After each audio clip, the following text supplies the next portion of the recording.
5:00 na ng hapon nang ako'y pauwi na sa bahay ko, Kabanong. Sakay ako ng aking lumang tricycle.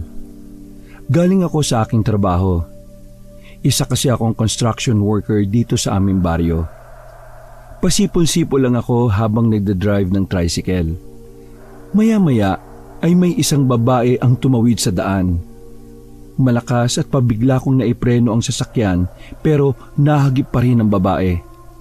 Tumasik ito at nagpagulong-gulong sa lupa. Kinakabahan akong bumaba sa tricycle. Nakahandusay sa lupa ang katawan ng babae, Kabanong. Meron itong dugo sa ulo. Sunod-sunod ang paglunok ko ng laway dahil sa kaba. Nanginginig ang aking kamay nang abutin ko ang leeg niya para mapulsuan siya. Laking pasasalamat ko nang pumipintig pa ang pulso niya sa leeg. Walang pag-aalinlangan na binuhat ko ang babae at isinakay sa tricycle at mabilis kong pinaharurot ang sasakyan papunta sa ospital. Patakbo kong pinasok ang loob ng ospital habang buhat-buhat ang babae na walang malay. Agad namang siyang inasikaso ng doktor at nurse. Habang naghihintay ako sa labas ng pinto, tinawagan ko si Lola at sinabi ang nangyari. Makalipas ang kalahating oras ay dumating na si Lola at nagmamadaling pumunta sa pwesto ko. Pinag-alala mo ko. Ano ba talaga nangyari? Kasi po Lola, hindi ko sinasadya na may nabangga akong babae. Bigla na lang po siyang tumuhid sa daan eh. Hindi ko po sinasadya. Diyos mio ka, Ramon. Kumusta na ang babae? Nasa loob po ng emergency room la. Wala pa po akong balita eh. Bakit kasi hindi ka nag-iingat sa pagmamaneho? Ayan tuloy, may nabangga ka. Sana ayos lang ang babae. Maghintay na lang po tayo kung anong resulta. Hindi ko naman po talaga sinasadya eh. Naghintay pa kami ni Lola ng ilang oras sa waiting area. Sabay kaming napatayo ni Lola nang makitang doktor na lumabas sa emergency room. Nang makalapit sa amin ng doktor, tinanong niya kami kung kami daw ba ang pamilya ng babae. Sinabi ng aking lola na hindi kami ang pamilya at hindi namin kilala ang babae. Binigyan pa din kami ng permiso ng doktor na kami muna ang magbantay sa babae habang wala ang tunay na pamilya nito. Tinanong din kami ng doktor kung sa kwarto na paglilipatan ng babae dahil wala pang tunay nitong pamilya kaya kami na lang ang nagdesisyon kung saang kwarto ito pwede. Sinabi ng doktor na maaring magkaroon ng amnesia ang babae dahil malakas daw ang pagkakabagsak ng ulo nito sa isang matigas na bagay. Naalala ko naman na mayroong isang bato na nakausli sa lupa kung saan ko binuhat ang babae. Matapos naming maasikaso ang kwartong lilipatan ng babae, ay ipinasok na ito ng mga nurse sa loob. Kaagad naming nilapitan ni Lola ang babae. Pinagmasdan niya ang mukha nito. Habang ako naman ay nakaupo lang sa upuang katabi ng kama. Ang ganda niya, Apo. Sa tingin ko hindi siya taga rito sa atin. Ramon, ngayon ko lang nakita ang mukha ng babae na ito. Hindi naman po siya maganda. Mas maganda pa rin para sa akin si Wilma. Mukhang mababawasan pa ang ipon ko ng pera dahil sa babaeng yan eh. Hindi ka na talaga marunong tumingin kung maganda ba ang isang babae o hindi, ano? Basta, para sa akin maganda ang babae na ito. At nakakaakit ang ganda niya. Kapag inuwi natin siya sa bahay tsaka kung maraming lalaki makakandarapan na lumingon sa kanya. Kay Ramon, natural lang na maubos talaga ang pera mo. Dahil kung nag-ingat ka, hindi sana mauospital ang babaeng to at hindi ka mapapagastos. Iuwi ho natin siya sa bahay, Lola? Bakit naman po? Baka may pamilya pang babaeng yan. Hindi natin siya basta na lang patitirahin sa bahay, no? Hindi nga po natin alam kung saan siya nanggaling eh. Huwag ka na magreklamo, Ramon. Ikaw naman na may kasalanan kung bakit siya nandito eh.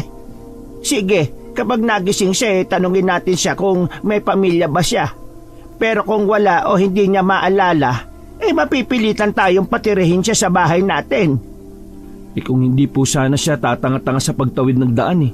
Hindi ko siya mababangga eh. Bakit parang galit na galit ka dyan? Pareho kayong may kasalanan, ano?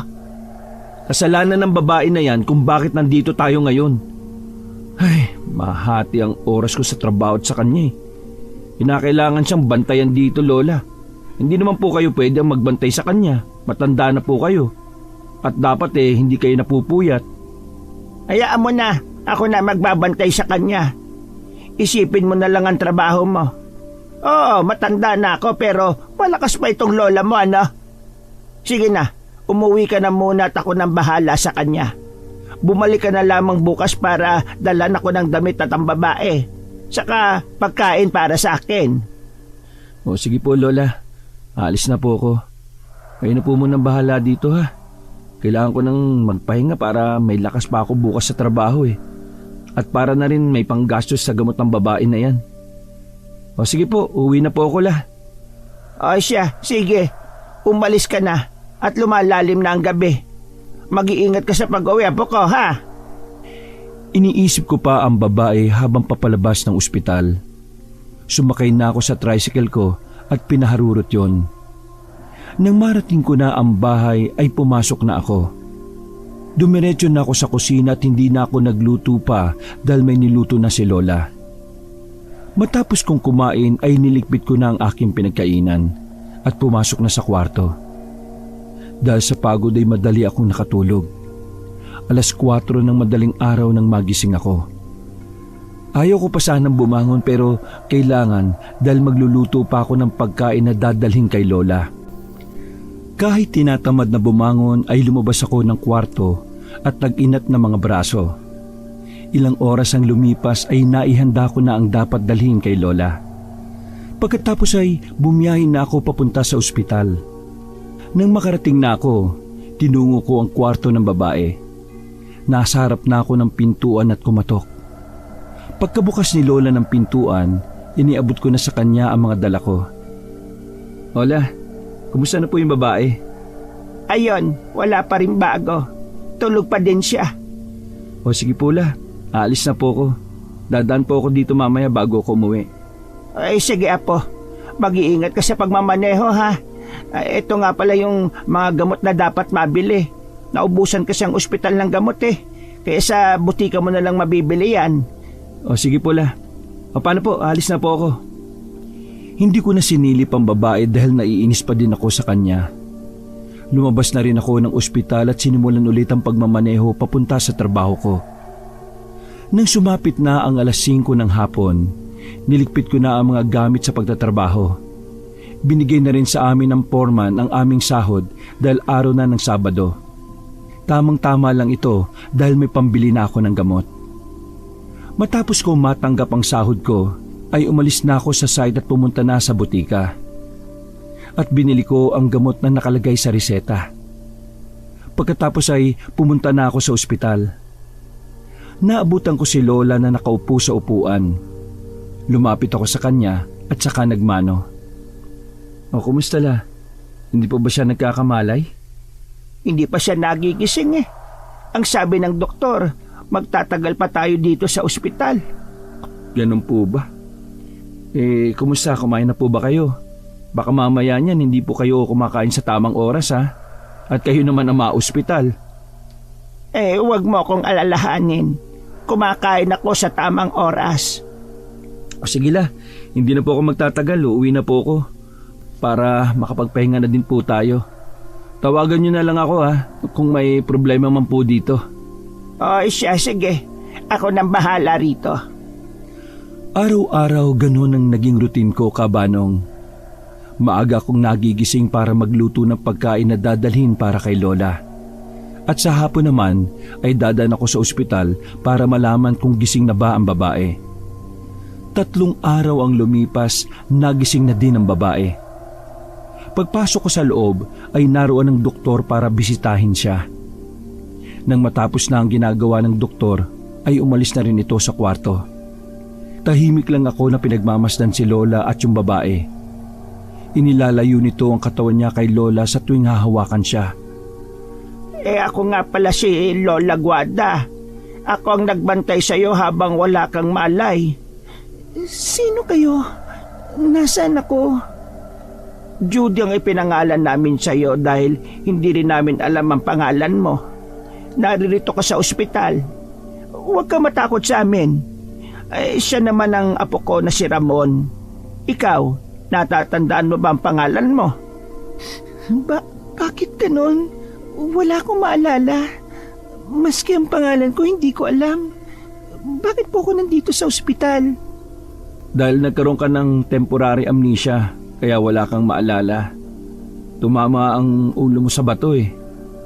Huwag mo munang puwersay ng utak mo na makaalala. Baka sumakit niyang ulo mo. Mabuti pa, magpagaling ka muna saka mo malalaman kung bakit naririto ka sa ospital. Amnesia? Paano nangyari yun? Ang ulo ko. Sinabi ko naman kasi sa'yo eh.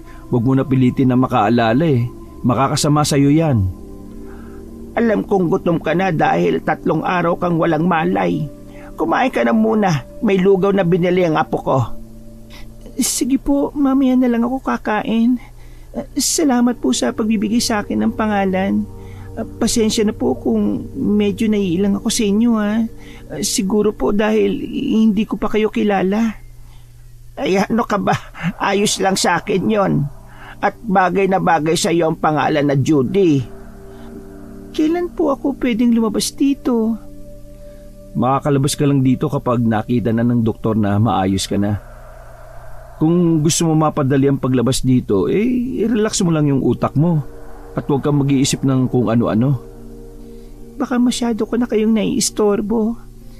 Pwede nyo naman akong iwan dito eh. Ay nako, ano ka ba naman Judy? Wala yon. Tsaka habang wala pa ang pamilya mo, kami muna ang mag-aalaga sa iyo. Bumalik ulit ang doktor sa kwarto para sabihin sa amin ang lagay ni Judy. Maayos naman daw ang ulo ni Judy base sa ginawa nilang test sa kanya. Sinabi din ng doktor na pwede na umuwi si Judy at sa bahay na lang ipagpatuloy ang pagpapagaling. May follow-up check-up din siya sa susunod na linggo. Meron din na binili ng doktor para kay Judy katulad ng huwag puwersay ng sarili na mag-isip para makaalala. Kusa naman daw babalik ang mga alaala niya. Inasikaso ko na ang babayaran sa ospital. Nang matapos na ako sa ginagawa ko ay bumalik na ako sa kwarto. Tinulungan ko sila sa pagliligpit ng mga gamit.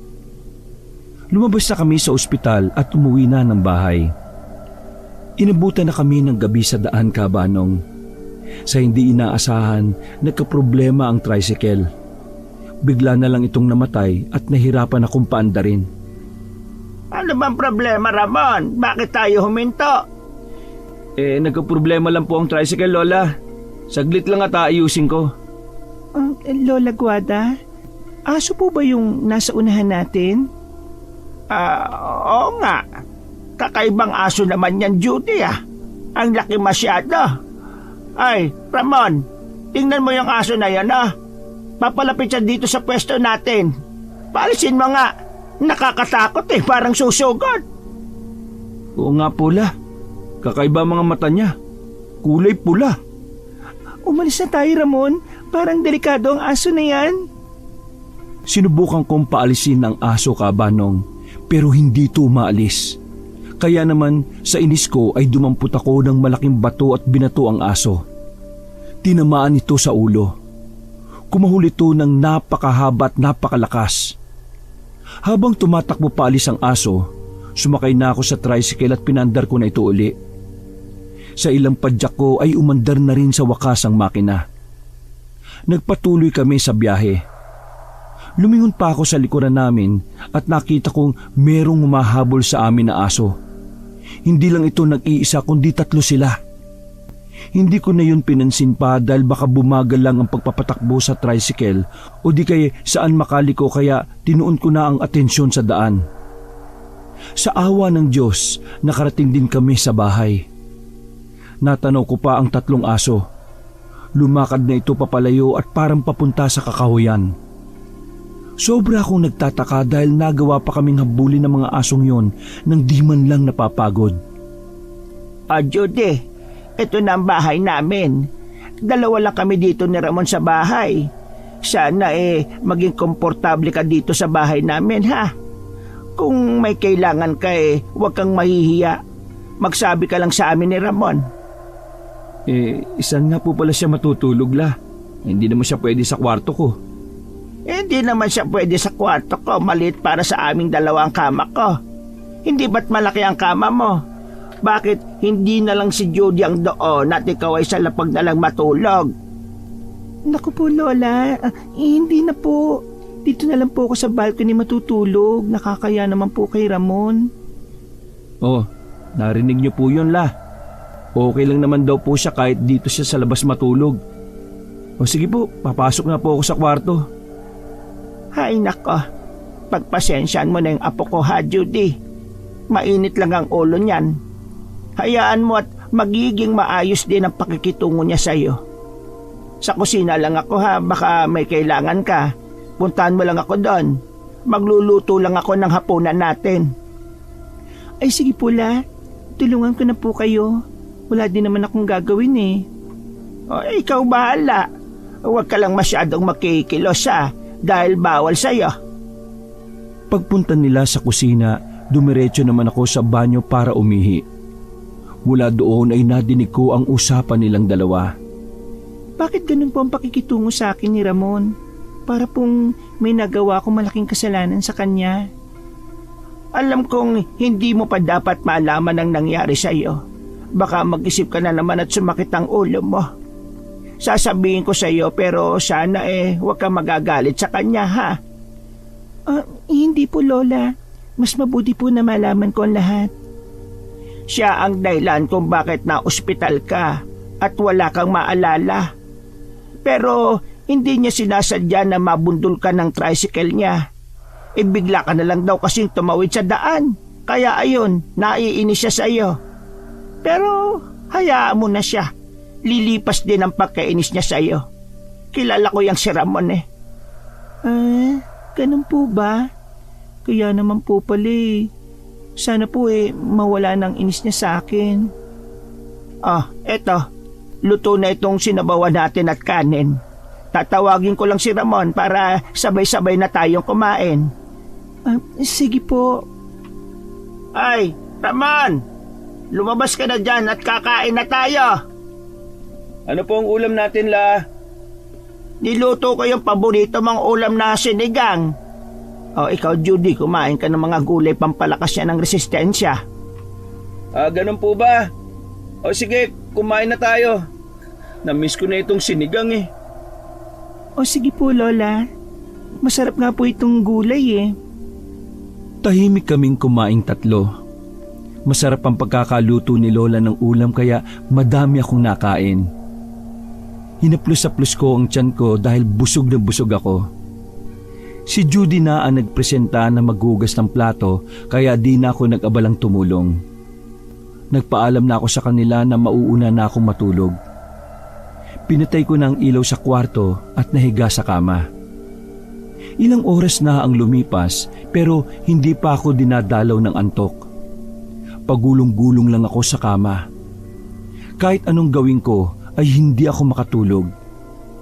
Pasado 12:00 na ng gabi nang tingnan ko ang cellphone ko. May narinig akong ingay sa labas na parabang binabangungot. Kaya naman lumabas ako sa kwarto at nakita ko si Judy na hirap sa paghinga habang natutulog sa mahaba naming upuan sa sala. Butil-butil ang pawis niya sa noo. At ang kamay niya na mahigpit ang hawak sa kumot ay meron na din akong nakikita na ugat sa kamay niya. Agad ko naman siyang nilapitan sa higaan at ginising siya. Judy, gumising ka. Judy, binabangungot ka, gising. Wag ka lumapit sa akin. Judy, ako to si Ramon. Huwag ka matakot. Anong nangyari? Binabangungot ka, Judy, kaya ginising kita. Ito, tubig. Uminom ka muna. Salamat, Ramon. Akala ko totoo yun. Ano bang laman ng bangungot mo? May humahabol sa akin at hindi ko alam kung sino sila. Nakakatakot ang itsura nila. Natatakot ako. Merong isang lalaki na pilit akong kinukuha sa panaginip ko. Hindi ko siya kilala eh. Natatakot ako, Ramon. Ano ka ba? Hindi yan totoo. Panaginip lang yan eh. O sige na, matulog ka na ulit. Babalik na ako sa kwarto. Saglit lang, Ramon. pwede ba akong samahan mo ako dito sa labas? Pakiusap, natatakot kasi ako eh. Ay nako, sige na, doon ka na lang sa kwarto matulog sa lapag na lang ako matutulog. Halika na, bumangon ka na dyan. Dahil malalim na ang gabi oh. Salamat Ramon na. Pasensya ka na. Marami na ang utang ko sa iyo.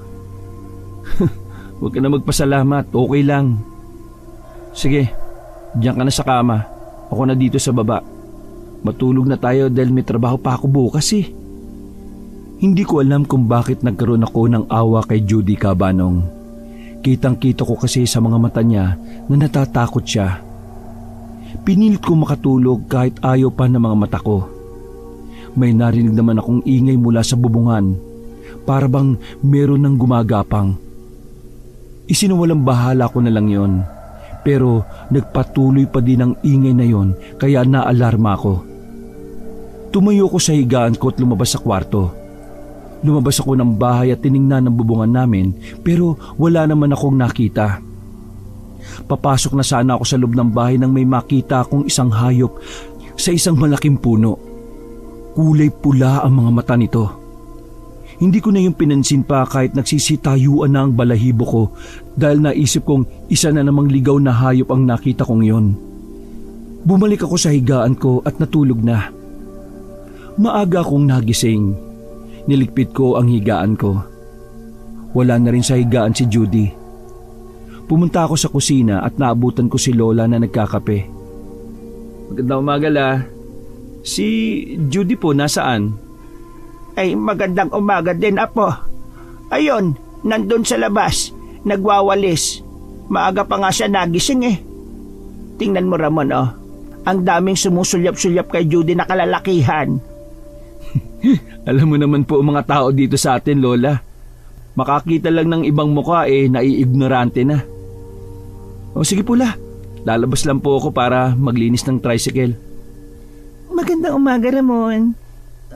Salamat nga pala sa pagpapatulog mo sa akin sa kwarto mo kagabi ha. Ano ka ba? Wala yun Judy. Baka isipin mo na wala akong konsensya at awa sa'yo at ang sama ko. Ginawa ko lang yon dahil naawa ko sa'yo kagabi. Mabait ka naman Ramon eh. Tsaka sorry pala sa nagawa ko ha. Alam kong naiinis ka sa akin. Sinabi na ni Lola Guada sa akin na ako ang may kasalanan kung bakit ako na-ospital. Pasensya ka na talaga dahil naabala ko pa kayong maglola. Pangako kapag naalala ko ng lahat aalis na ako. Uy, welcome ka dito sa bahay. Ikaw bahala kung aalis ka o mananatili ka dito. Tsaka pasensya na din kung iba yung pakikitungo ko sa'yo nitong nakaraang mga araw. May kasalanan din naman ako sa nangyari, hindi lang ikaw. Ibig mong sabihin, hindi ka na naiinis sa akin? Wala namang patutunguhan kung patuloy ako maiinis sa iyo Kaya okay na sa akin na nandito ka sa bahay. Dahil kahit papaano may nakakasama si Lola kapag wala ako dito. Naku, salamat talaga Ramon. Magpapaalam pala ako sa iyo kung pwede ba ako maglakad-lakad kahit dyan lang. Oh, sige. Basta huwag ka lang lalayo ha. Pagkaalis ni Judy ay si Lola naman ang kumausap sa akin matapos akong lapitan. Oh, si Judy nasaan? Nagpaalam po Lola. Gusto niyang maglakad-lakad muna. Siguro naboboring na dito sa bahay Palagi mo siyang babantayan Ramon ha. Huwag mong iaalis ang paningin mo sa kanya sa tuwing lalayo siya. Bakit naman po Lola? Basta, huwag ka na magtanong. Sundin mo na lang kung ano yung sinasabi ko sa iyo. Naku Lola, sobra naman po ata yung pagkakalapit niyong dalawa. Ginawa mo pa akong bantayin niya Di naman po yung mapapahamak. Di naman po yung bata. Nagtaka ako sa sinabi ni Lola Cabanong. Hindi ko siya maintindihan. Hindi rin naman siya nagpapaliwanag sa akin. Maya-maya ay narinig namin na sumisigaw si Judy. Kaya naman naalerto ko. Dali-dali akong tumakbo kung saan ang pinanggagalingan ng boses niya. May nakita kong isang sanga ng kahoy sa daan. Kinuha ko yun at tumakbo na ulit. Narinig ko pa si Lola na sumisigaw habang nakasunod sa akin. Tulong! Ramon, tulungan mo ako! Tulong! Judy! Nasaan ka? Wisit ka, bitiwan mo ako! Hindi kita kilala! Tulong! Hoy! Bitiwan mo si Judy! Ramon, pilit akong kinukuha ng lalaking yan. Hindi ko siya kilala. Ay, anong nangyayari dito? Sino ang lalaking yan? Hindi namin kilala, Lola. Naabutan ko siyang inihila si Judy. Hindi Judy ang pangalan yan. Umalis ka na dito at huwag ka nang babalik. Hindi ako aalis hanggat hindi ko siya nakukuha. Ano ba kailangan mo kay Judy? Hindi nyo na pwedeng malaman pa. Huwag niyo ako sa kanya ibibigay. Hindi ko siya kilala.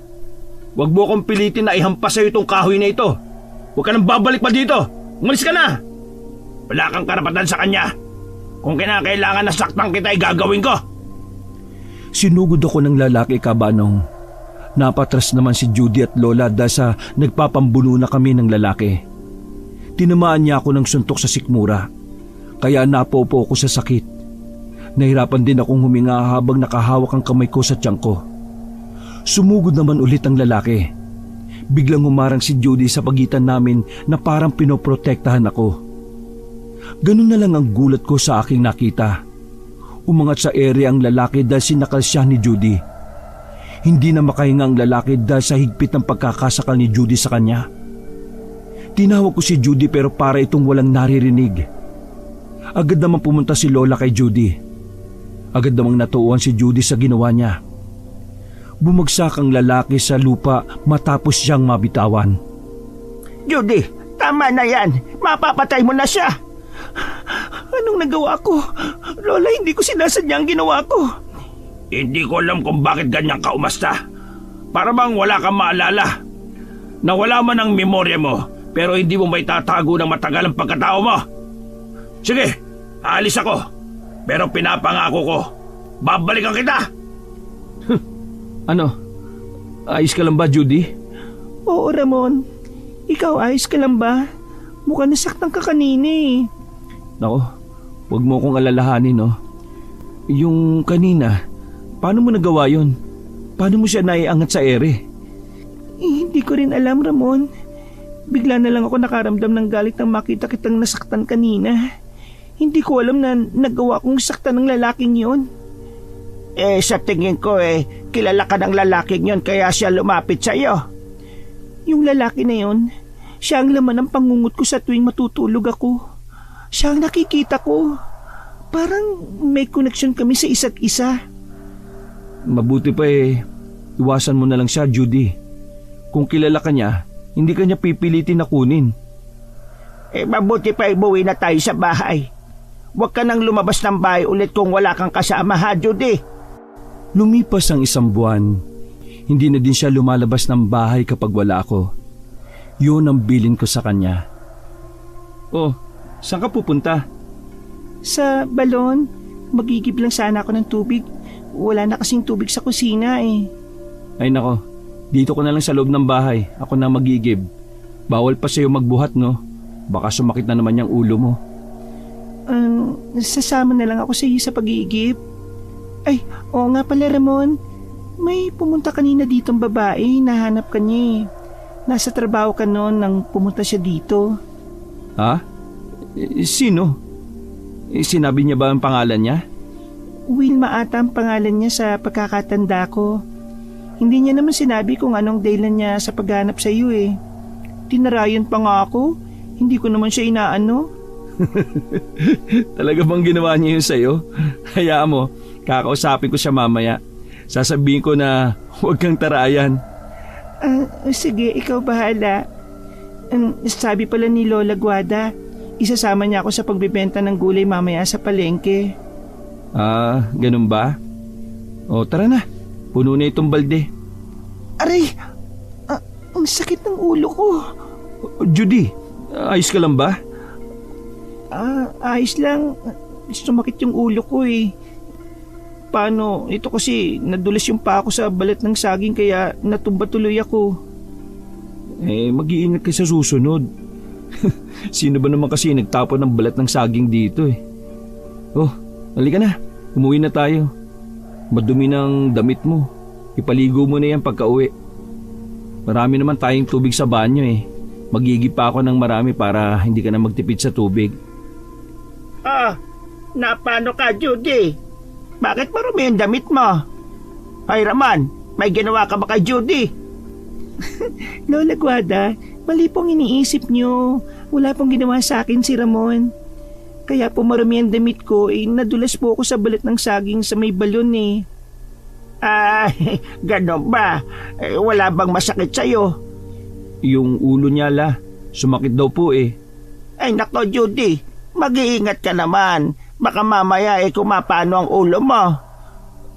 Pasensya na po, Lola. Hindi ko po napansin yung balat ng saging kasi... O siya, sige. Pumasok ka na doon at magpalit ka na ng damit. Kakain na tayo maya-maya. Tapos pupunta pa tayo sa palengke para magtinda. Baka may sakit sa katawan mo ha. Huwag ka na sumama kaya. Ay, maayos na po ako, Lola. Sasama po ako sa inyo. Magbibis na po ako. Nagsimula na kaming kumain at minadali na lang namin ang pagtapos ng pagkain dahil magbebenta pa sila Lola ng gulay. Tinulungan ko si Judy na maghugas ng plato para mapadali ang gawain. Inayos naman ni Lola ang mga gulay na dadalhin sa palengke. Yatid ko na lang po kayo sa palengke mamaya la. Hindi ka ba mahuhuli sa trabaho mo? Aba, malayo ang palengke sa pinagtatrabahuan mo, hindi ba? Hindi po muna ako magtatrabaho. Tutulungan ko na lang po kayo sa pagtitinda. Baka po mamaya mabastos si Judy doon. Marami pong bastos sa palengke, hindi ba? Oy, sige, ikaw bahala. Sa gandang ito ni Judy, talagang mababastos ito doon. Wala pa namang mga modong iilang binata doon. Halina kayo, umalis na tayo. Pagkarating namin sa palengke, parang batang aliw na aliw si Judy sa mga nakikita niya. Napapangiti ako pero palais pa na naman sa akin kung bakit ganun siyang umasta. Nagtataka ako habang tinatanong ang sarili kung bakit ba ang palengke ay hindi niya rin maalala. Ang ganda po pala dito sa lugar niyo, Lola. Ay, oo naman. Mas maganda doon sa pinakabayan. Marami kang mabibili doon na mumurahin lang. Halika na, Judy. Mauna na tayo kay Ramon. Apo, ikaw na bahalang magdala ng mga gulay ha. Mauna na kami sa iyo ni Judy. Sumunod ka na lang doon sa pinagpupwestuhan natin. Opo la, sige po. Sa pagpasok pa lang namin sa palengke, may napalingon na sa gawin namin at talagang kay Judy nakatutok ang paningin ng mga tao. Nagbubulungan pa ang mga ito. Nakaramdam naman ako ng pagkainis dahil kakaiba sila kung tumingin kay Judy, lalo na ang mga kalalakihan. Parang nanghuhusga ang mga mata nila. Madali kasing mapansin ang kulay ng balat ni Judy. Maputi ito at mahaba pa ang buhok. Meron din itong magandang muka at balingkinitan pa ang katawan. Pero may ilang hindi natutuwa kay Judy base sa kanilang mga kilos at tingin. Narating na namin ang pwesto. Hindi ko pa nailalapag ang mga gulay sa mesa pero marami na ang nakapila para bumili. Yung iba ay nag-uunahan pa sa pagpila. Sa sobrang inis ko ay tumayo ako sa kinauupuan ko at tinarangan si Judy gamit ang katawan ko. Halos mabali na ang leeg ng ibang lalaki sa kakasilip kay Judy. Ito namang si Judy, tumitingkayad pa para lang makita ang mga tao na bumibili. Kaya tiningnan ko siya at pinanlakihan ng mata. Inutusan ko siyang umupo na lang sa upuan at ako nang bahala sa pagbebenta ng gulay. Sumunod naman siya sa akin. Bago magtanghali ay paubos na ang mga gulay namin. Kaya naman nilingon ko si Judy sa pwesto niya para sabihang maganda sa pag-uwi pero wala siya doon. La, nakita niyo po ba si Judy? Hindi. Di ba nandyan lang nakaupo yan sa upuan? Teka, wala na nga siya. Saan pumunta yon? Hindi ko po alam, Lola. Kaya nga po tinatanong kita, baka nakita mo kung saan siya pumunta eh. Hindi ko nga siya napansin. Dahil busy rin ako sa pagsusuklay kanina. Ako na dito, hanapin mo na lang si Judy. Baka naglakad-lakad lang yon. O sige po la, hanapin ko po muna ha. Nagpalinga-linga ako sa paligid at nagbabaka sakaling makita ko siya. Nagtanong-tanong din ako sa mga tao na nakakasalubong ko, pero iisa lang ang sagot nila. Hindi daw nila nakita. Kinabahan ako, baka kung ano na ang nangyari sa kanya. Hanggang sa nakita ko siya sa di kalayuan. Galing siya sa labas ng palengke. Nakayuko lang siya habang naglalakad. Sinalubong ko siya sa paglalakad. Nang malapit na siya sa akin ay hinawakan ko ang magkabila niyang balikat. Nagulat pa siya sa inasta ko. Nanginginig pa ang katawan niya at ang mga mata niya na puno ng takot ang makikita doon. Oh, saan ka ba nang galing? Bakit hindi ka man lang nagpapaalam kung saan ka pupunta? Pinag-aalala mo kami ni Lola eh. Pasensya na. Ayaw ko kasi kayong istorbohin sa ginagawa niyo kanina eh. Kaya umalis ako nang hindi nagpapaalam. Pasensya na. O saan ka ba pumunta? Pumunta ka ba sa labas? Buti hindi ka naligaw. Yung lalaki sa kakahuyan, Ramon, naririto siya. Pakiramdam ko sinusubaybayan niya ako sa malayo. Hindi lang siya lumalapit sa akin. Yan na nga ba sinasabi ko eh. Huwag ka na nga aalis na mag-isa. Halika na, bumalik na tayo kay Lola. Mabuti naman at nariyan na kayong dalawa. Saan ka ba galing, Judy? May pinuntahan lang po, Lola. Bakit parang hindi ka mapakali dyan? Kasi po, Lola, bumalik po yung lalaki. Naririto siya sa palengke. Ano ba talaga kailangan sa'yo ng lalaking yon? Bakit hindi mo subukan na kausapin siya? Malay mo bumalik ang alaala mo. Natatakot po ako, Lola. Walang mawawala sa'yo kung susubukan mo. Ella, uwi na po ba tayo? O may bibilin pa po kayo? Wala na, Ramon. Uuwi na siguro tayo. Nakakapagod ang araw na ito para sa akin. Lumabas na kami ng palengke. Sa di kalayuan ay nakita ko ulit yung lalaki. Nakatingin ito kay Judy. Sumakay na kami ng tricycle. Hanggang sa makauwi na kami ay walang imik si Judy. Lumipas sa mga araw, unti-unti kong napapansin ang pagbabago niya. Minsan ay nakikita ko siyang nakatanaw sa malayo at malalim ang iniisip. Maya-maya ay nakipag-usap na siya kay Lola at nakinig lang naman ako sa usapan nila. Lola Guada, nasaan na po mga magulang ni Ramon? Matagal nang walang magulang si Ramon. Sanggol pa lamang siya nang mamatay ang kanyang ina dahil sa panganganak sa kanya. Ganun po ba? Yung tatay po niya, nasaan na? Naaksidente naman yung kanyang ama. May bagyo noon kasalukuyan siyang nasa laot para mangisda. Sa kasamaang palad tumaob yung sinasakyan niyang bangka. Magdadalawang araw nang mahanap ang katawan ng tatay ni Ramon sa tulong ng mga Coast Guard. Kaya, ayun, sa akin na lumaki ang batang yan. Ang lungkot naman po ng kwento ng buhay ni Ramon. Pero, maswerte pa rin po siya dahil meron siyang lola na mabait. Si Ramon na lang kasi ang meron ako, Judy. Maswerte rin ako dahil may kasama ako sa pagtanda ko. May nag-aalaga sa akin kahit uugod-ugod na ako. Matanong ko lang din po, Lola. Yung asawa niyo po, nasaan na po? Matagal nang patay ang asawa ko. Hindi nga namin nabigyan ng hustisya ang pagkamatay niya Ano pong ikinamatay? Pinatay siya ng aswang. Kaya hanggang ngayon galit pa rin ako sa mga aswang. Kung meron man akong makita na aswang, hindi ako magdadalawang isip na patayin siya. Gusto kong ipaghiganti ang lolo ko. Hoy, Ramon, hindi ba sinabi ko na sa iyo? Huwag kang mananakit ng kapwa mo tao. Hayaan mo na ang Diyos ang maningil sa gumawa nun sa lolo mo. Aswang? Paano mo naman nasabi na aswang ang gumawa nun, Ramon? Baka nagkakamali ka lang.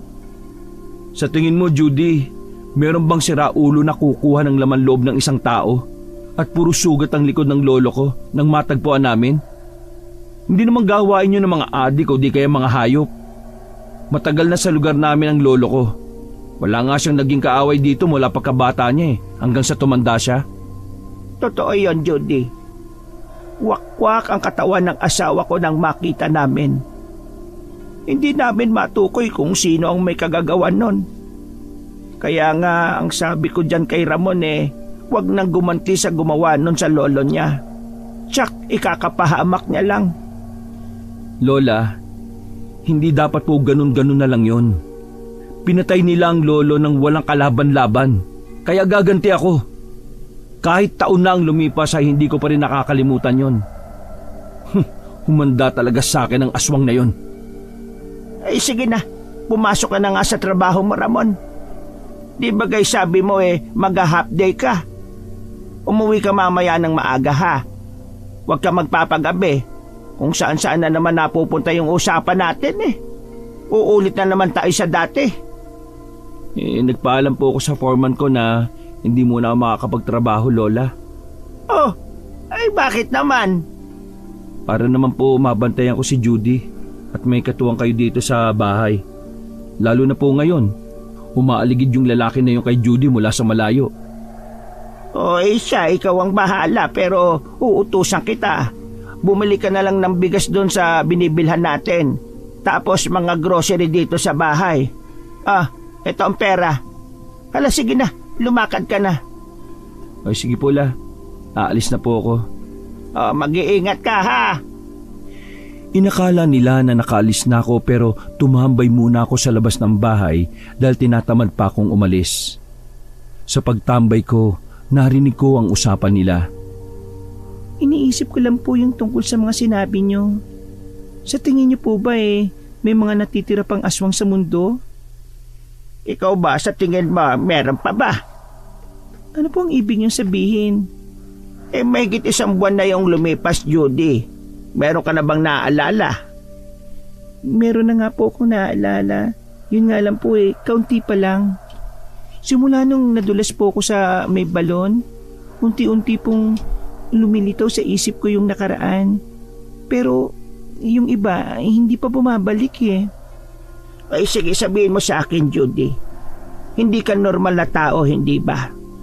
Alam kong alam mo ang ibig kong sabihin.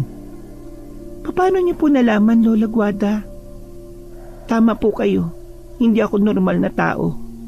Isa po akong aswang. Pero hindi po ako masamang aswang Hindi ako nananakit ng tao. Tungkol pa lang po sa pagkatao ko ang naaalala ko Yung pamilya ko po hindi pa. Alam ko yon, Judy. Sa umpisa ay alam ko na ang pagkatao mo. Hindi lang ako nagtanong. Naalaman ko yon dahil isa akong manggagamot. Hindi ko sinabi kay Ramon nang nalaman ko. Pasensya na po kayo, Lola Guada, kung naglihim ako sa inyo. Kapag bumalik na po lahat ng alaala ko, hayaan nyo, aalis na po ako. Pwede ka naman dito sa amin manirahan, Judy. Walang makakaalam ng sikreto mo. Gustuin ko man, Lola Guada, pero ayaw ko po kayo madamay ni Ramon. Nahanap na po ako ng kapatid ko. Tatakas po kaming dalawa at magpapakalayo-layo. Kapatid? Opo, yung lalaking panay ng sunod sa akin. Kapatid ko raw po siya. Sigurado ka ba sa desisyon mo? Opo, Lola. Ikaw bahala, Judy. Pero tatandaan mo, handa kaming tumulong ni Ramon kung kinakailangan, ha? Salamat po, Lola. Isa po kayong mabuting tao na nakilala ko. Gusto ko din pong sabihin sa inyo na tuwing 12:00 po, nakikipagkita po ako sa kapatid ko para mag-usap po kami. Basta mag-iingat ka lang, Judy. Baka may makakita sa iyo. Alam niyo po, Lola Guada, 2 na lang kami ng kapatid ko. Sabi niya, namatay din po mga magulang namin. Sinunog daw po sila ng mga tao. Pero hindi pumasok sa isip namin ang maghiganti. Yun po ang kwento sa akin ng kapatid ko. Hindi ko alam kung anong mararamdaman ko sa lahat ng mga narinig ko, Kabanong. Hindi ko alam kung ano ang gagawin ko. Sumapit ang hapon, bumili na ako ng bigas sa palagi namin binibilhan ni Lola. Hindi nakatakas sa pandinig ko ang mga pinag-usapan ng mga tsismosang pagdating ko sa bilihan. Meron na naman daw bata na natagpuan sa isang basurahan. Patay na ito at wakwak ang katawan. Wala na raw ang kanyang laman loob. Nakita ko ang reaksyon nila ng mga natatakot. Kung ano-anong bagay na ang pinag-usapan nila. Pagkabili ko ay umalis na ako. Habang nasa biyahe ako ay may isang malaking aso ang humarang sa daraanan ko. Naipreno ko ang tricycle at binusinahan ng aso. Pero hindi siya nagpapatinag. Pula ang kulay ng mga mata ng aso. Kada bugaw ko sa kanya ay siya namang atungal niya sa akin. Kinilabutan na ako dahil kakaibang tahol niya. Umabante na parang susugod sa akin kaya inatras ko naman ang aking tricycle. Naalala ko ang itako na lagi kong dinadala at itinago ko lang sa compartment. Kinuha ko yun at iniamba sa aso. Huminto ito sa pag-abante pero naglalaway na rin ito. Handa na sana akong tagain ito pero tumakbo na ito palayo. Itinago ko ulit ang itak at saka muling pinaandar ang tricycle. Lola, nandito na po ako. Ay, mabuti naman. Bakit ang tagal mo naman bumili? Ngayon ka lang umuwi? Wala po. Napakwento lang po. Ay sige, ilagay mo na yung bigas sa bigasan natin ha. Lola Guada, saan ko po ito ilalagay yung mga gulay? Ilagay mo na lang dyan sa planggana, Judy. Magluluto ako mamaya ng pakbet. Hahaluan natin ng hipon. Masarap yon. Sige po. Hi Ramon, nandiyan ka na rin pala. Oo, kadarating ko lang. Sinadya kong iwasan si Judy. Hindi ko alam ang gagawin ko matapos kong malaman ng mga sinabi niya tungkol sa kanyang pagkatao. Galit ako sa mga aswang. Nagagalit din ako kay Judy. Pero wala naman siyang kinalaman sa pagkamatay ng lolo ko. Pero bigla na lang akong nanlamig sa kanya pagkatapos kong malaman na aswang siya. Hindi ko rin pinahalata sa kanila na alam ko na ang lahat. Meron nga po pala akong nasagap na balita. Ano na naman balita yan? May nakita raw na bata sa basurahan eh. Wala na pong buhay. Wakwak daw ang tiyan. Siyempre, pagka ganyan, sino pang gagawa? Di ba, aswang? Pagkasabi ko noon ay bahagya akong sinulyapan si Judy. Napayuko siya at hindi na umimik. Nag-aasik na naman ng lagim ang mga aswang. Gutom na sila kaya umatake na naman ng mga tao. Ubus na siguro yung mga alaga nilang hayop. Bakit kasi ang tatakaw nila no? Tapos ngayon, tao na naman ang bibiktimahin. Kapag ako talaga nakatsyempo ng aswang, yari yan sa akin Ay, siya nga po pala. Kanina sa daan, may humarang sa akin na napakalaking aso. Kakaiba talagang hayop na yun. Iniisip ko tuloy na aswang yun Mabuti na lang talaga't dala ko lagi yung itak ko. Ayun, umatras nung tatagain ko na sana. Gabi na. Tapos na rin kaming kumain ng hapunan at magsisitulog na kami nang may kumatok sa pinto. Teka, merong kumakatok sa pinto. Sino kaya ang bisita natin ng ganitong oras? Maaga pa naman, Lola. May inaasahan po ba kayong bisita? Wala naman ako. Teka, pagbubuksan ko muna baka emergency ito. Agad binuksan ni Lola Guada ang pinto at agad na nakipag-usap dun sa taong kumakatok. Judy, ikaw ang hanap ng bisita natin. Halika muna, pumunta ka rito. Ako po? Wala naman po akong inaasahan na bisita. Simon, bakit nandito ka? Gusto kitang makausap, ate. Siya ba ang kapatid mo, Judy? Kaya pala, palagi ko siyang nakikita na nakatingin sa'yo palagi. Opo, Lola Guada. Siya nga po pala si Simon. Simon, siya si Lola Guada, ang tumulong sa akin. Pumasok ka na muna sa loob, iho. Salamat to. Ikaw? Magkapatid pala kayo? Kaya pala. Ngayon nauunawaan ko na. Simon, siya si Ramon.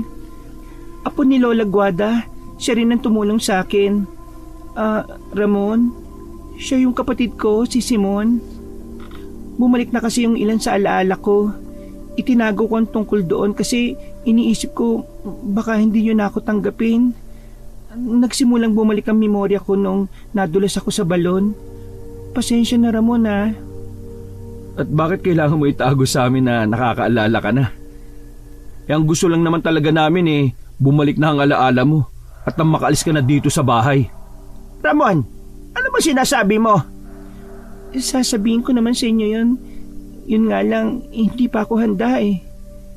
Paano mo nahanap yung kapatid mo, Simon? Dahil naamoy ko siya. Sinundan ko yung amoy ng ate ko. Palagi ko din siyang binabantayan sa itaas ng bubungan ninyo. Sinundan ng amoy?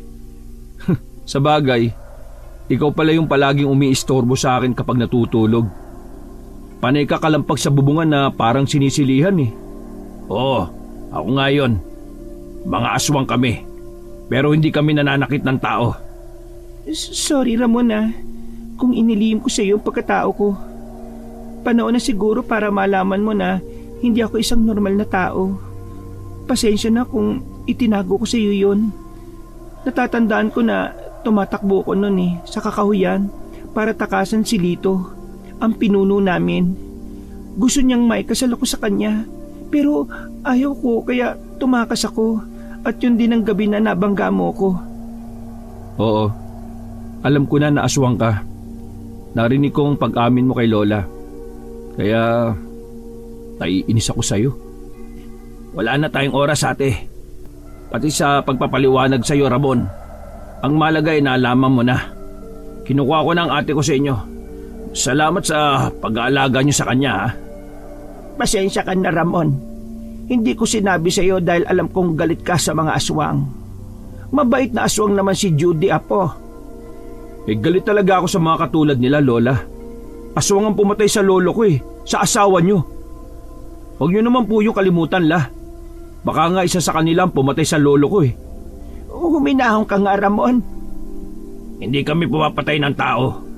Merong aswang na magkakaiba ang layunin. Kami ng ate ko ay nabubuhay sa pagkain ng hayop. Samantalang ang iba sa amin ay hindi. Laman loob ng tao kinakain ng iba naming kasamahan. Wala pa kaming napapatay na tao ng ate ko. Ramon, may tiwala ko sa kanila, apo. Kaya magtiwala ka din sana. Hindi ko po alam, La. Ayoko na magtiwala sa mga aswang.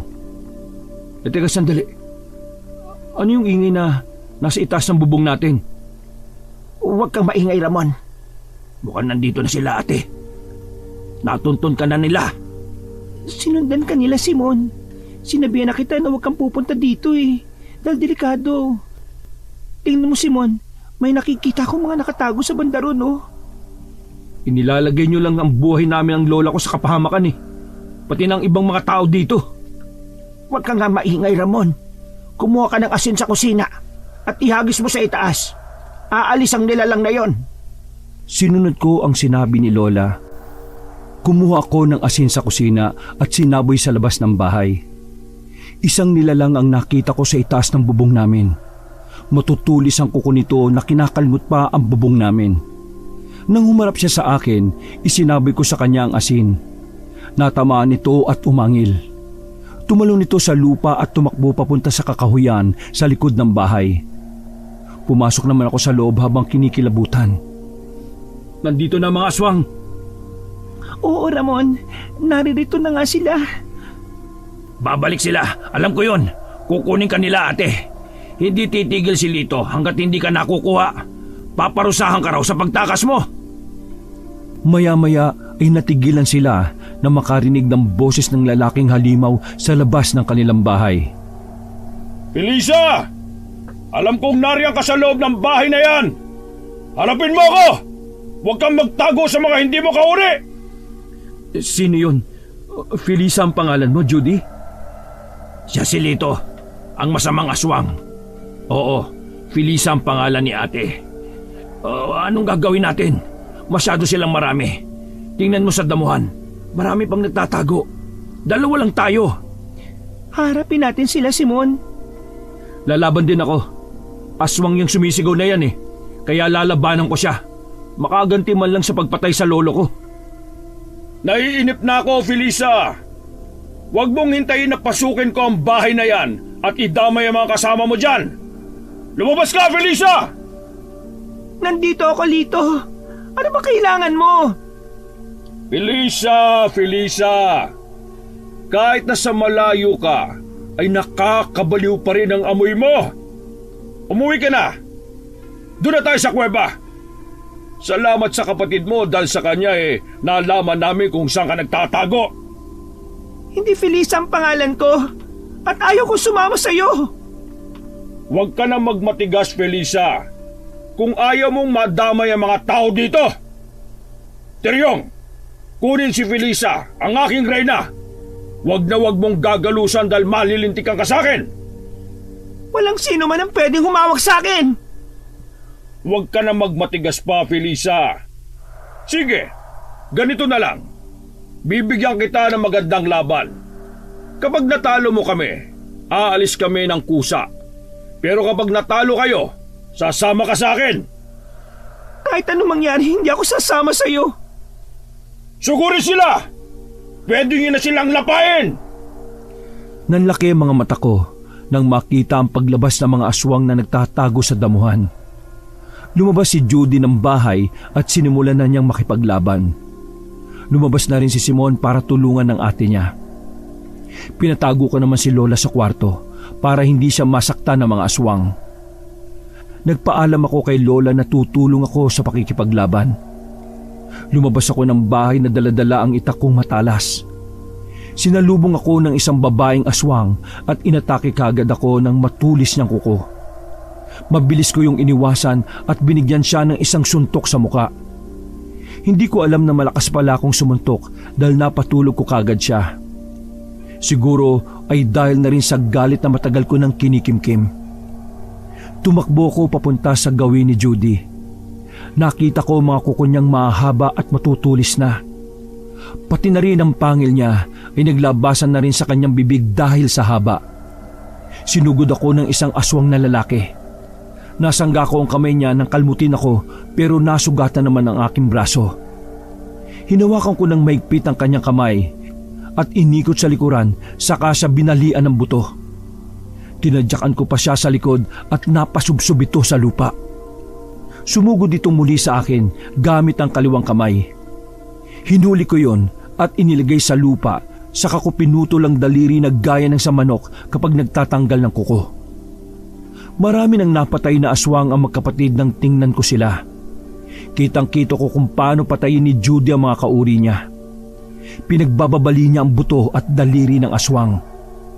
At sinasaksak niya ito sa sikmura gamit ang mga kuko niya. Dinako ko naman kay Simon ang aking paningin. Akmang sasaksakin na siya ng aswang gamit ang mahabang kuko, kaya mabilis kong hinampas ang aswang sa ulo gamit ang hawak kong itak. Para akong naging bato nang makitang bumulagta sa lupa ang aswang. Tinulungan kong tumayo si Simon at nakita kong meron siyang sugat sa balikat.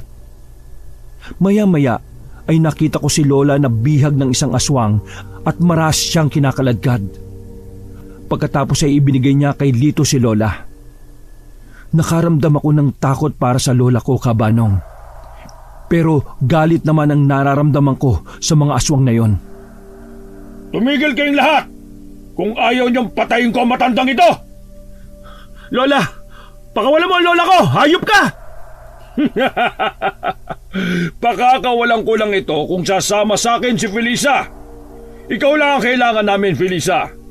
Hindi sana mangyayari ang lahat ng ito kung sumama ka lang kagad sa amin. Wag mo idamay ang inosenteng tao dito, Lito. Laban natin tong dalawa. Pakawala mo si Lola Guada. Sumama ka na sa akin, Felisa.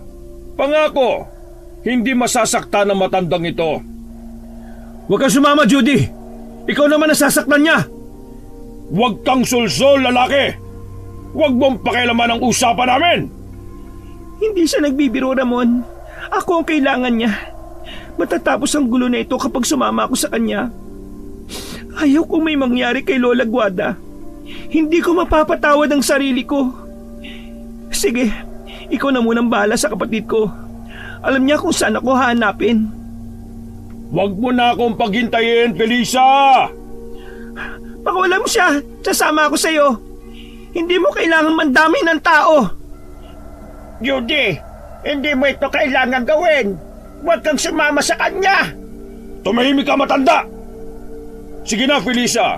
Lumapit ka na. Yan. Magaling. Ganyan nga. Lumapit ka sa akin. Halika. Uuwi na tayo sa kaharian natin. Umalis na tayo, aking mga kampon! Nakuha na natin ang inyong reyna. Umuwi na tayong lahat. Dalhin ang mga sugatan natin mga kasama. Walang iiwan kahit isa. Pagkalis nila ay kaagad kong nilapitan si Lola.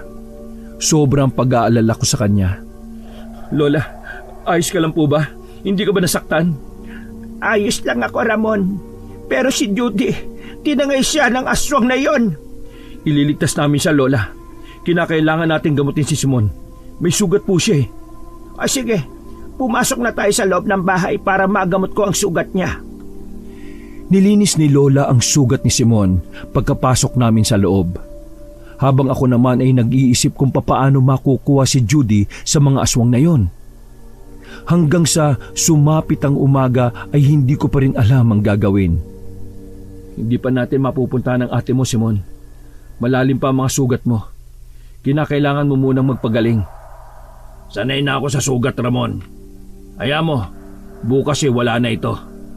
Simon, marami pa ba kayong mga aswang na natira? Kakaunti na lang kami dahil nasipagbuwag na ang iba sa amin. Pumunta sa malayo at pinili na lang mamuhay ng tahimik. Iilan na lang ang natira sa amin. Mas kumonti kami dahil marami din ang namatay sa amin dahil sa kagagawa ni Lito. Oo nga pala. Bakit dinadala niyo ang katawan ng mga kasama ninyo? Nakita ko kasi yung kagabi, kina Lito. Isa yun sa kautusan ng aswang, Ramon. Dinadala namin ang mga katawan ng kasamahan namin na napatay at sinusunog ito. Alam mo, hanggang ngayon hindi pa rin ako makapaniwala sa mga nakita at nalaman ko na aswang kayo ng ate mo. Mabait naman ang ate ko, Ramon.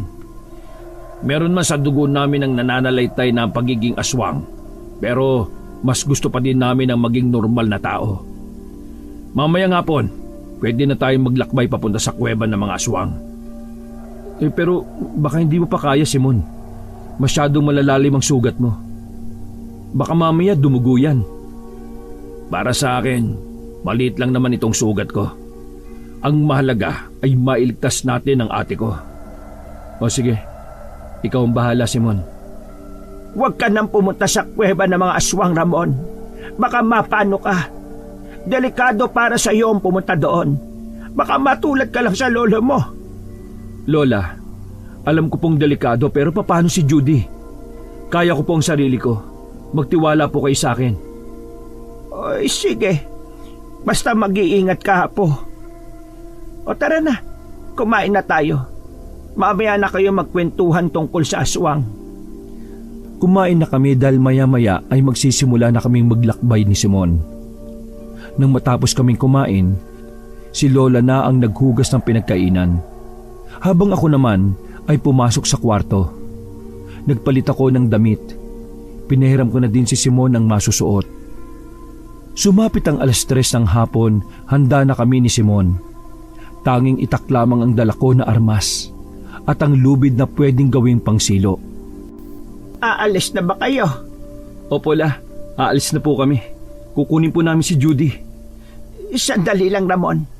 Meron akong ibibigay sa iyo na pwede mong gawing armas. Kunin mo itong buntot pagi. Makakatulong yan sa iyo, gamit yan ng lolo mo. At itong mga dinamita, gamitin mo din. Nakuha ko yan sa gamit ng tatay mo. Ginagamit niya yan kapag pumapalaot siya. Alam kong sinabi ko sa iyo na huwag kang papatayin ng mga aswang. Pero kung gipit ka na, ay hindi na maiiwasan ng makapatay ka. Sige lang, apo. Basta maging ligtas ka lang. Bumalik ka sa akin ng ligtas. Sige na, umalis na kayo. Pagpalain nawa kayo ng Diyos at makabalik kayo ng buhay kasama si Judy. Mag-iingat kayo, apo. Maraming salamat, Lola. Huwag kayong mag-alala. Babalik po kami ng buhay. Umalis na kami ni Simon sa bahay at naglakbay papunta sa kuweba kung saan naroroon ng mga aswang. Dumaan kami sa kakahuyan. Malayo pa ba tayo, Simon? Malapit na tayo, Ramon. Doon banda ang kuweba kung saan ang pugad ni Lito at ang mga kasamahan niya. Halika na, Simon. Hanapin na natin ang ate mo. Mabuti pa maghiwalay tayo, Ramon. Doon ka sa likod. Ako naman dito sa harap. O sige, pero magkakabit na muna ako ng mga patibong. Mag-iingat ka, ha? Ikaw rin. Magkita na lang tayo mamaya. Naghiwalay kami ni Simon. Sinimulan ko na ang gagawin kong paglalagay ng mga bitag. Nakuha ko ang bag na ibinigay ni Lola at inilabas ko ang mga lubid na gagawin kong pangsilo sa mga aswang. Tinakpan ko ng mga tuyong dahon ang ginawa ko. Maingat akong nagtatago sa mga matataas na damo. Wala akong makitang aswang sa labas ng kuweba. Nakita ko si Simon kaya lumapit ako sa kanya. Bakit walang mga aswang sa labas? Nasa loob silang lahat. Ginaganap nila ang kasal ni Ate Felisa at Lito. Kailangan natin silang pigilan, Ramon. Akin ang mga dinamita mo. Teka, anong gagawin mo sa dinamita? Papasok ako sa loob. Kukunin ko si ate. Gagamitin ko ang dinamita para takutin sila. Maghintay ka lang dito sa labas. O sige, mag-iingat ka, Simon, ha? Pumasok si Simon sa loob ng kuweba habang ako naman ay nanatili sa labas. Dahil sa inip ko ay maingat akong pumasok sa loob. Meron na akong naririnig na ingay. Nagtago ako sa isang sulok at pinakinggan silang mabuti. Ang lakas ng loob mong bumalik dito sa kuweba. Buhay ka pa palang traidor ka? Bumalik ako dito para tapusin ka, Lito. Hindi ako papayag na makasal ka sa ate ko. Hindi mo makukuha sa akin si Felisa ng basta lang. Dakbin niyo si Simon at ikulong. Sige, subukan niyo lumapit. Hindi ako magdadalawang isip na sindihan nitong dinamita. Sabay-sabay tayong mamamatay dito. Kaya mabuti ba, ibigay mo sa akin ang ate ko, Lito. Kung ayaw mong dumanak ang dugo mo dito kasama ang mga kampon mo. Simon, putit bumalik ka. Bumalik kami ni Ramon, ate. Nasa labas siya, naghihintay sa atin. Kaya walang susunod sa inyo. Hayaan niyo kami makatakas para walang mamatay. Judy, dito dali. Lumabas na tayo. Abulin niyo sila. Huwag gayaang makatakas. Tumakbo kaming tatlo sa batuhan, Kabanong. Hinabol kami ng mga alagad ni Lito. Isang malakas na pagsabog ang narinig ko. Sinindihan ni Simon ang dinamita. Marami ang namatay nang ihagis niya ito sa mga aswang na sumusunod sa amin. Mas lalong naggalit si Lito nang makita ang kanyang alagad na wala ng buhay. Napahinto kami ni Judy sa pagtakbo nang may isang aswang na humarang sa daraanan namin. Tumutulo ang malapot na laway nito at tumatawa na parang baliw habang nanlilisik ang mga mata. Nagpalitan ng kalmot si Judy at ang aswang. Kitang-kita ng mga mata ko kung paano dukutin ni Judy ang puso ng aswang at itapon ito sa lupa na tumitibok pa ito. Kinuha ko ang buntot pagi sa bewang ko at malakas na hinigupit ang aswang na sumugod naman sa akin. Namimilipit ito sa sakit habang nagsisigaw. Itinarak ko sa kanya ang itak at nawalan nito ng hininga. Bigla na lang sumulpot ang mga aswang na kung saan-saan galing. Inabot na kami ng gabi sa pakikipaglaban sa kanila. Naubos na ang alagad ni Lito at siya na lang ang natitira. Ang iba naman na aswang ay nakabitay sa puno ng kahoy gamit ang lubid na ginawa kong silo. Lakad takbo ang ginawa namin. Isang malakas na pagaspas ang nagmumula sa itaas ng kakahuyan ang narinig ko. Nang tingnan ko yun, isang malaking ibon ang nakita ko. Papabulusok ito sa kinaroroonan namin. Tinulak ko si Judy sa kabila para hindi mahagip ng malaking ibon na palagay ko'y aswang din. Tinamaan ako ng kuko ng ibon sa dibdib nang tinangka niya akong hablutin. Nakita kong dugo mula sa sugat. Nang lingunin ko ang ibon, nag-anyo itong tao at naging si Lito. Nakangisi ito ng malademonyo. Ramon, may sugat ka. Masakit ba, Ramon? Kulang pa yan. Hayaan mo't dadagdagan ko. Magkikita kayo ng lolo mo sa kabilang buhay! Ha? Ikaw? Ikaw ang pumatay sa lolo ko? Ba't tarantado ka? Sisiguraduhin ko siyang pagbabayaran mo ang ginawa mo sa lolo ko. Matagal na panahon kong hinanap ang gumawa nun sa lolo ko. Ngayon nagkita na tayo. Isinusumpa ko na mabibigyan ng hustisya ang pagkamatay niya. Ha! Wala kang magagawa. Wala kang kalaban-laban sa akin. Matutulad ka din sa lolo mong walang nagawa kundi ang magmakaawa na huwag siyang patayin. Tumigil ka, Lito! Ubus na ang mga kasamaan mo! Pabayaan mo na kami! Wala akong pakialam kung ubus na ang iba. Ang mahalaga sa akin ay mapatay ko ang lalaki na yan. Wala siyang kinalaman dito, Lito! Ako harapin mo! Sama-sama kayong mamamatay dito. Dadanak ang dugo niyo sa lupa. Hindi ko palalampasin ang ginawa niyong magkapatid sa pagtraidor sa angkan ng mga aswang. Wala kang karapatang mabuhay. Kahit sa impyerno, hindi ka tatanggapin doon. Isa kang gago. Tapusin na natin to, Lito. Pareho naming tinakbo ang natitirang pagitan sa amin, Kabanong. Binunot ko ang itak ko sa lalagyan nito. Mabilis kumilos si Lito pero hindi yun naging hadlang para hindi ko siya masugatan. Tumulong na din sa pakikipaglaban si Judy at Simon. Natamaan ako sa kamay ni Lito. Pagkatapos ay tumalsik ako sa puno. Umubo ko ng dugo na medyo ikinatakot ko. Ganon din si Simon. Nasugatan siya sa tiyan. Si Judy na lang ang natitira na nakikipaglaban. Pareho ang bilis at kilos nilang dalawa. Halos hindi ko na masundan ng tingin. Nakita ko na lang na tumalon sa ere si Judy at pumunta sa likuran ni Lito pagkatapos ay pinagkakakalmot niya ang likod nito. Umatungal naman sa sakit si Lito. Nahawakan nito si Judy sa leeg at sinakal gamit ang isang kamay. Itinaas pa niya sa ere si Judy.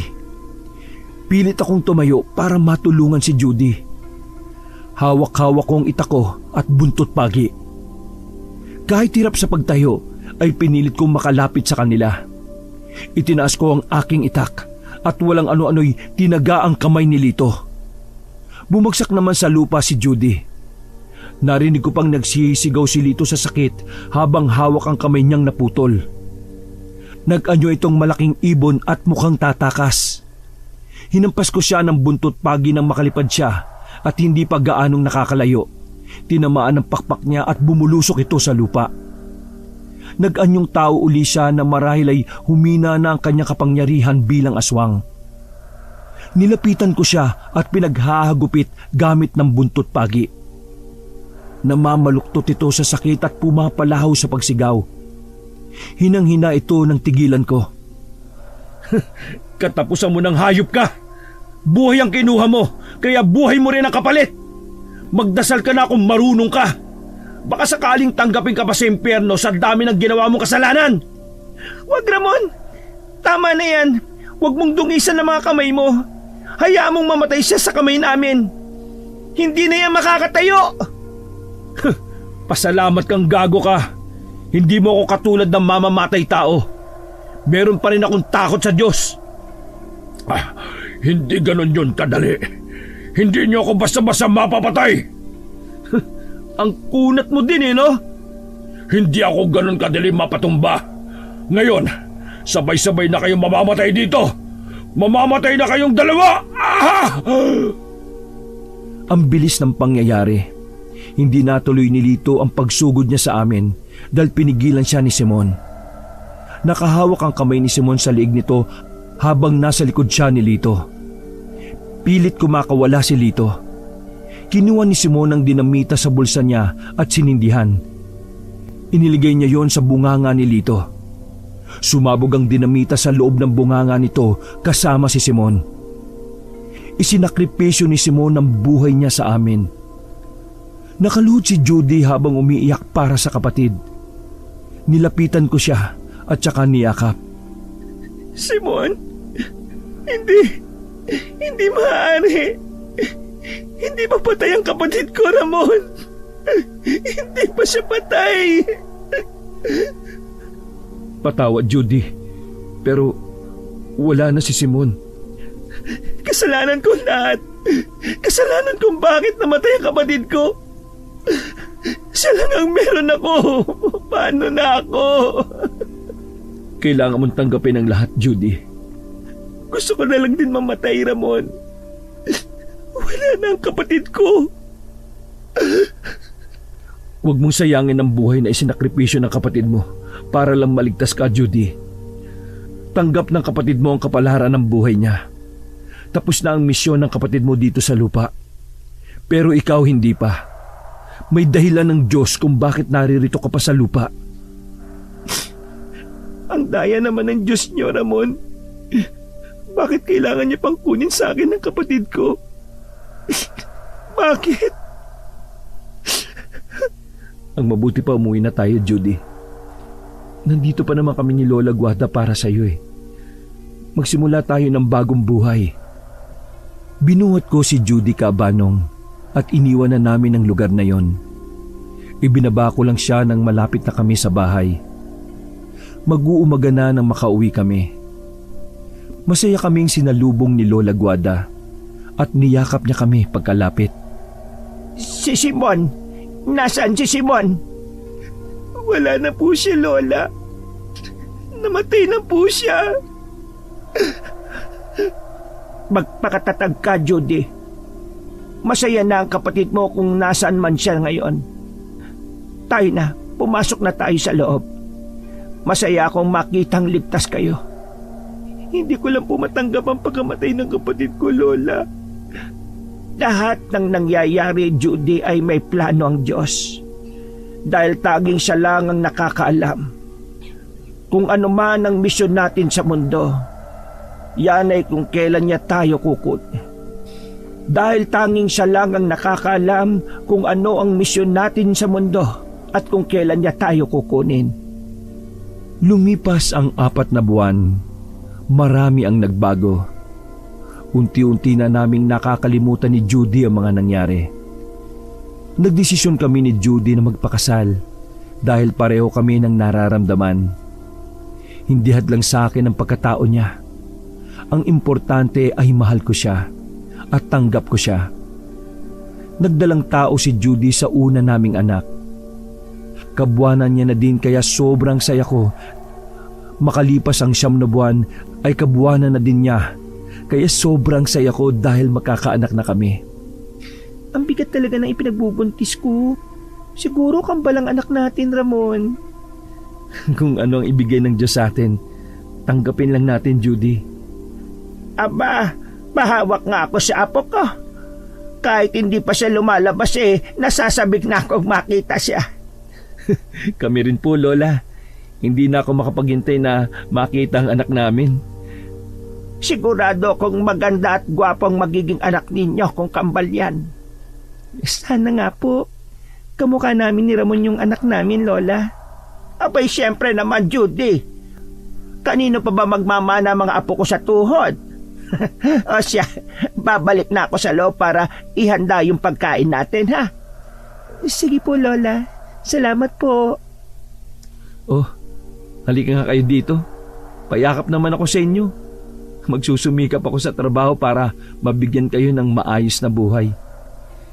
Mga anak, hindi na si tatay makapaghintay na makita kayo. Huwag niyong pahirapan si nanay kapag lumabas na kayo, ha? Kung dalawa man kayo. Teka, Ramon.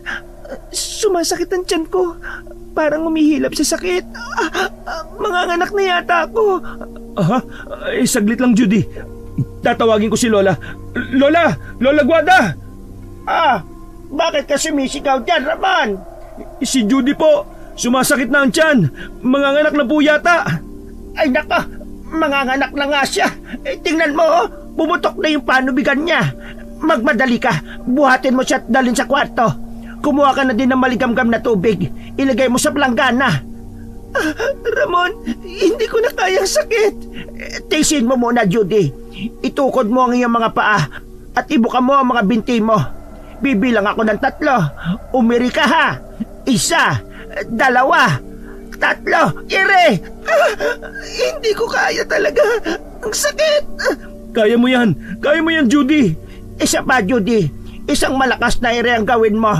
1, 2, 3. Ire, Judy! Ayan, ganyan nga. Lumalabas na ang bata. Isang babae ang anak ninyo. Ang lusog-lusog ng bata. Nakaya mo, Judy. Nailabas mong anak natin. Ang lusog-lusog niya. Salamat. Tapos na din ang paghihirap ko sa panganganak. Saglit lamang, lilinisan ko lang yung katawan niya. Puro dugo kasi. Puputulin ko muna yung pusod niya ha, at bibihisan. Ayan no, eto na ang baby niya. Nakakatuwa siya. Dahan-dahan sa pagkarga, Ramon. Ang cute-cute naman ng baby namin. Tingnan mo, Judy, oh. Ang ganda niya. Manang-mana sa'yo. Oh, bakit ka umiyak, Lola? Ibigay mo kay Judy. Padedehin mo muna ang bata. Ano pa lang ipapangalan niyo sa bata? Iga mo siya sa tabi ko, Ramon. Kali na lang ang ibibigay namin na pangalan sa anak namin, Lola. Kali. Ang gandang pangalan. Bukas na bukas, Ramon, asikasuhin mo ang pagpaparehistro kay Kali, ha? Opo, Lola. Tingnan niyo po, oh. Ang takaw niya na dumede, kahit bagong silang pa lang siya.